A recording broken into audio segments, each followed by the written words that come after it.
আমরা এই টিউটোরিয়ালের মাধ্যমে শেখার চেষ্টা করব কিভাবে ArcGIS এ ব্যাথমেটিক ডেটাকে অ্যানালাইসিস করতে হয়।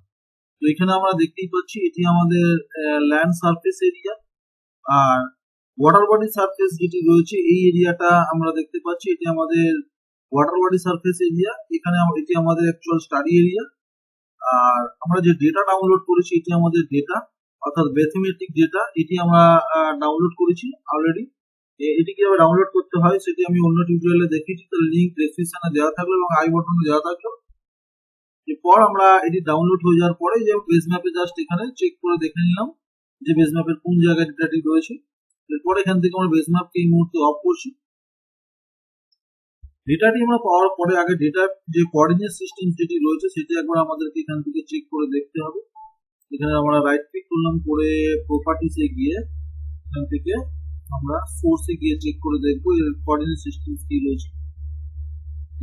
WGS 1984 রয়েছে, তো এটিকে আমাদেরকে এখান থেকে চেঞ্জ করে প্রজেক্টেড কোঅর্ডিনেট সিস্টেম ট্রান্সফার করতে হবে।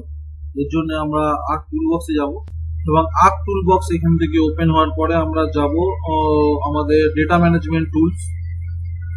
যে ডেটা ম্যানেজমেন্ট টুলবক্সের মধ্যে গিয়ে আমরা দেখতে পাবো যে প্রজেক্ট অ্যান্ড ট্রান্সফরমেশন। এখান থেকে আমরা রাস্টার সিলেকশন করবো এবং রাস্টারের মধ্যে রয়েছে প্রজেক্ট রাস্টার। তো এটি কোন এরিয়ার মধ্যে পড়ে সেটি আমাদের সেট করতে হবে। বেসিক্যালি আমরা জানি যে ইউটিএম প্রজেকশনের মধ্যে আমরা কনভার্ট করতে গেলে ইউটিএম জোন জানা প্রয়োজন আছে।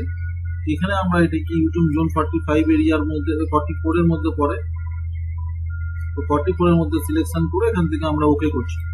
প্রজেক্ট রাস্টার এখানে কমপ্লিট হয়েছে দেখতেই পাচ্ছি। এরপরে এটিকে আমরা এখানে আনচেক করলাম এবং আমাদের মেইন ডেটাটাকে এখান থেকে হাইড করছি। আমাদের মেইন ডেটা এটা। তো এরপরে আমাদেরকে যেতে হবে, আমরা এখানে গিয়ে সার্চ করব, সার্চ অপশনে গিয়ে random point, create random point. এই ইন্টারফেসটি ওপেন হওয়ার সঙ্গে সঙ্গে এটি আমরা কোথায় রাখতে চাইছি, এখানে ডিফল্ট সিলেকশন হচ্ছে, আমরা কোথায় রাখতে চাইছি সেটা সেট করব এবং তার নাম কি হবে। এখানে আমি পয়েন্টের নাম পয়েন্টই রাখছি।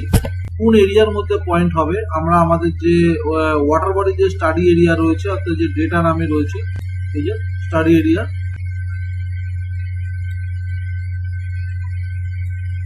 এখানে ডেটা সিলেকশন করলাম।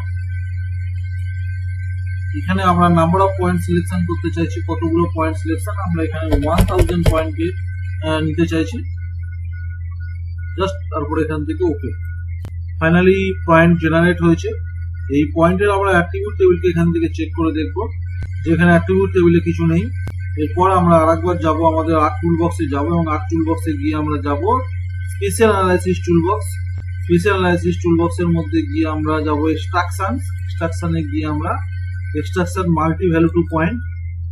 এখানে গিয়ে আমরা ইনপুট রাস্টার্স এর জায়গায় ইনপুট ফিচার্স এর জায়গায় যে পয়েন্ট ফিচার্স আর ইনপুট রাস্টার ফাইলের জায়গায় আমাদের যে প্রজেক্টের ডেটা রয়েছে এটি আমরা সিলেকশন করবো, অর্থাৎ এই যে এটি এখান থেকে ওকে করবো।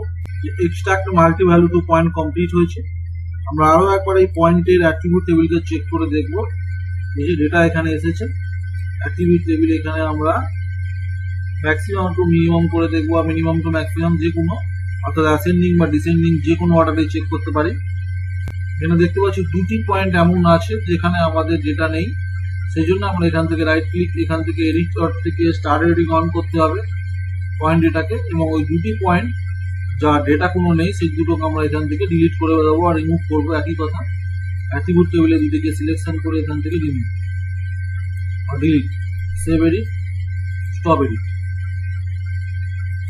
এরপর আমরা এখান থেকে আমাদের ডেটা যে প্রজেক্টের ডেটা এটাকে আমরা অফ করলাম, আমাদের পয়েন্ট ডেটা চলে এসেছে। আর সেই সঙ্গে আমাদের এই ডেটার নাম যেটা রয়েছে এটি আমাদের স্টাডি এরিয়া।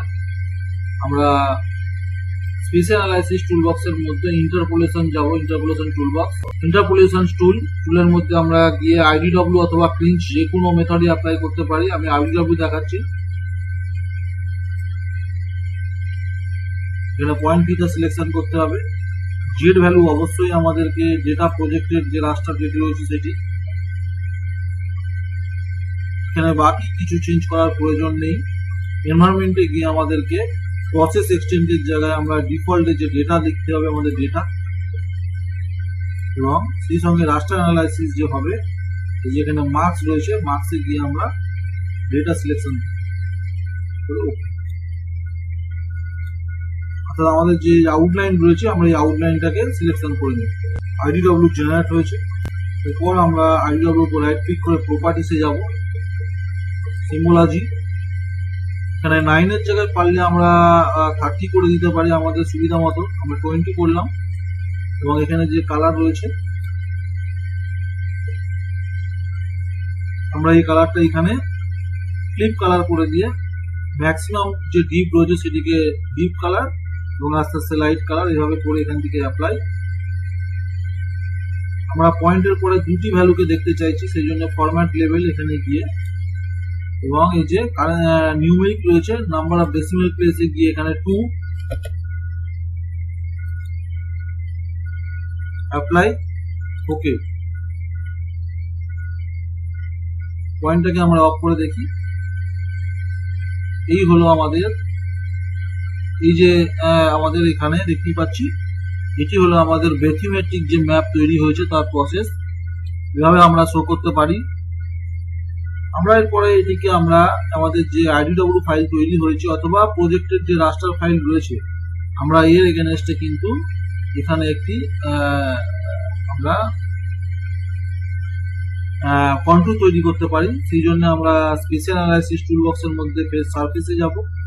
সারফেসে গিয়ে আমরা এখানে কন্ট্রোলে গিয়ে ইনপুট রাস্টার্সের জায়গায় আমরা সিলেকশন করব যে কোনো আইডিডব্লিউ অথবা ডেটা প্রজেক্টেড। আমরা এই ডেটা প্রজেক্টেড করেছি। কন্ট্রোল ইন্টারভ্যাল আমরা এখানে 100 নিলাম এবং বেস কন্ট্রোল যে বেস কন্ট্রোল রয়েছে, বেস কন্ট্রোল হচ্ছে 3300 আমরা নিতে পারি, 3300 বা 3300 অর্থাৎ 3300। এরপর এখান থেকে আমরা ওকে করব। কন্ট্রোল জেনারেট হয়েছে। এই কন্ট্রোল জেনারেট হওয়ার পরে আমরা এখান থেকে যে কন্ট্রোল জেনারেট হয়েছে প্রয়োজন হলে এখান থেকে আমরা কোনো কালারও চেঞ্জ করতে পারি। তবে কন্ট্রোল জেনারেট হওয়ার পরে স্মুথ কন্ট্রোল করতে হবে, এর জন্য আমাদের এখানে লিখবো স্মুথ লাইন। সার্চ অপশনে গিয়ে লিখবো স্মুথ লাইন। যে স্মুথ লাইন এসছে কার্টোগ্রাফি টুল বক্সের মধ্যে রয়েছে। ইনপুট ফিচার্স এর জায়গায় আমরা কন্ট্রোল সিলেকশন করব এবং এখানে পিক রেখে স্মুথ লাইনে যে রয়েছে এটা আমরা মিটারে গিয়ে বা কিলোমিটারে গিয়ে আমরা এখানে কিলোমিটারে গিয়ে 1 কিলোমিটার করছি। এখান থেকে ওকে জুম আউট জুম ইন করলে আমরা বুঝতে পারবো যে আমাদের কি চেঞ্জেস এসছে। এটি আমাদের প্রিভিয়াসে কন্ট্রোল তৈরি হয়েছিল এবং আমরা স্মুথ করতে কন্ট্রোল এই জায়গাটাকে রাউন্ড শেপ তৈরি করে নিয়েছে। তো আগেরটাকে আমরা এখান থেকে অফ করলাম। এই এখনের যে কন্ট্রোল তৈরি হয়েছে এটিকে আমরা ব্ল্যাক কালার দিলাম। আমি অন্য টিউটোরিয়ালে দেখিয়েছি কিভাবে কন্ট্রোলের ইন্ডেক্সিং করতে হয় বা কন্ট্রোলকে কিভাবে লেবেলিং করতে হয়, এটি অন্য টিউটোরিয়ালে দেখিয়েছি। আমরা একদম উপরে যে লাইনটা দেখতে পাচ্ছি এই যে এটি হলো এই যে লাইনটা রয়েছে এটি হলো ওয়েস্ট লাইন।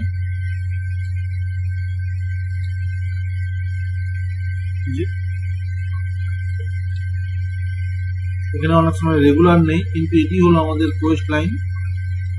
মনে রাখতে হবে এটি হলো আমাদের কোয়েস্ট লাইন।